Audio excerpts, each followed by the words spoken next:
দোস্ত, নীরা তো ট্রেনে আমার সামনে। এই মামা, দুইটা চা, একটা চিনি বেশি আর একটা চিনি ছাড়া। আচ্ছা বাবা। এই তুমি চিনি খাও না কেন? আমি অনেক সুইট তো, আমার চিনি লাগে না। তুমি চিনি ছাড়া চা। হঠাৎ ঢাকার বাইরে এমনি ভালো লাগছিল না। তুমি?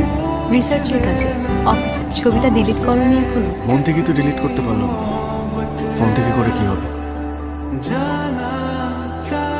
Meera, let's get married. আমি এখনো বিয়ের জন্য রেডি নাই জান। আরে চলো না। বাই। মীরা, এখানে কয়দিন আছো? 4 দিন। একটা কথা বলবো? চলো না এই 4 দিন একসাথে ঘুরে দেখি, নিজেদেরকে আরেকটা সুযোগ দিই। আর বিয়ে? অনলি